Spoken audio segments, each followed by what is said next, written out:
Hi, my name is Connie Smith. I'm about to do my presentation on Zones Inc., expanding global research of hardware and software solutions.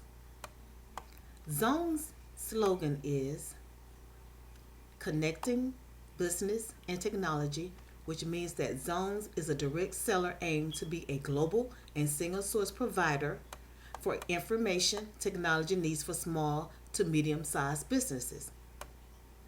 Zones currently operates domestically with customers ranging from Starbucks, Nordstrom's, and CSX.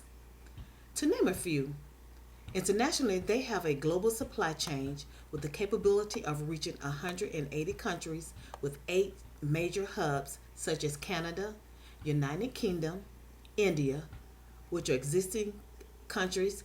Then there's Brazil, Singapore, Dubai, Hong Kong, and Australia, which are anticipating areas for zones.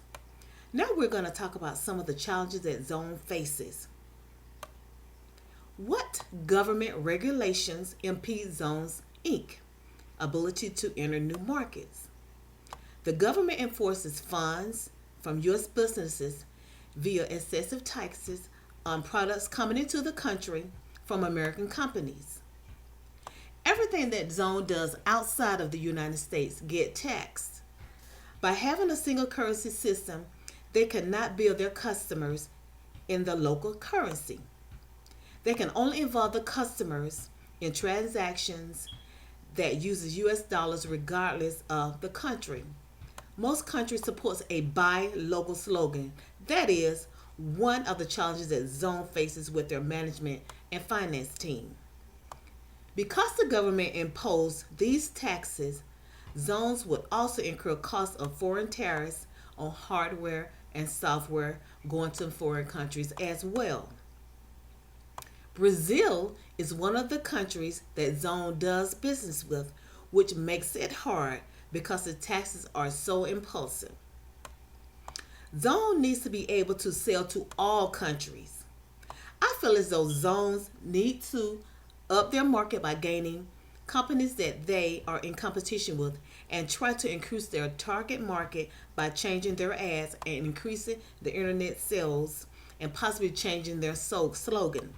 By doing this, they may be able to handle high fees imposed by the government if they buy out or join their competitors. What knowledge of the economic freedom indices can be used to understand which countries zones should enter? Zones having the correct knowledge of countries that are least or fewer will enable them to a success in the global market. Economic freedom indices have long been studied to measure the pulse of economic activity, to measure the pulse of the level of entrepreneurial engagement that is present. There are two reports that will help zones gain the correct knowledge of countries' economic freedom.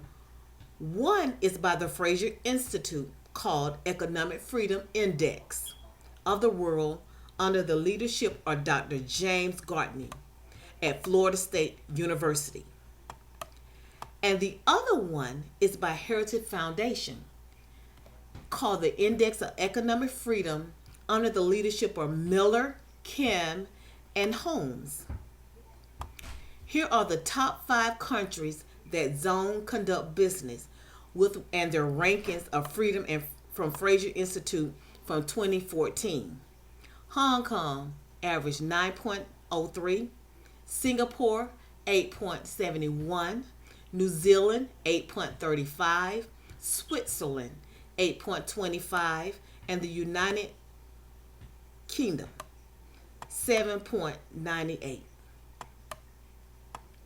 By looking at these results that Zone currently do business with, and anticipation of doing business gives the most free countries, being Hong Kong and Singapore, and then the least free, having barriers to serve. Countries that are gaining freedom will enjoy the following: a higher economic growth, a gain of good employment, higher incomes, good health, and a clean, free environment.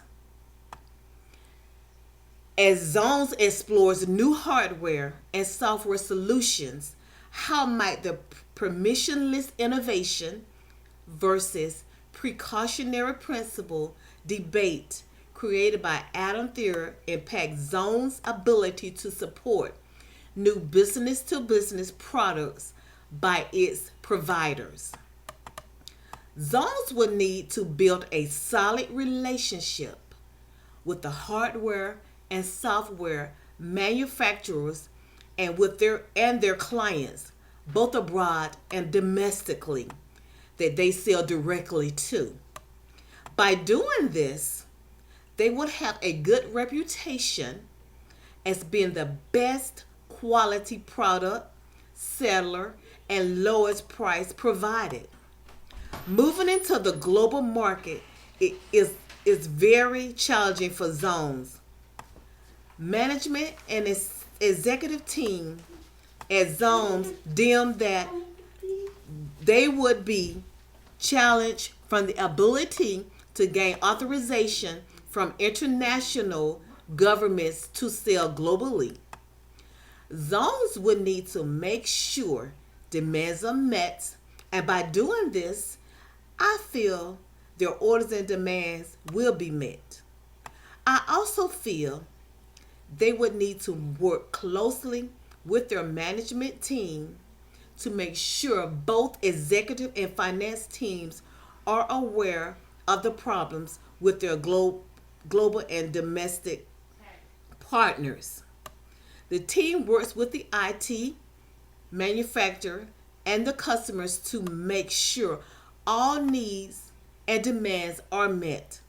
Permissionless innovation discusses the idea that testing with brand new technologies and corporate models should be allowed by default. With the precautionary principle, it entails that when new innovations should be disallowed until manufacturers can prove that society as a whole will not be harmed until the test is completed.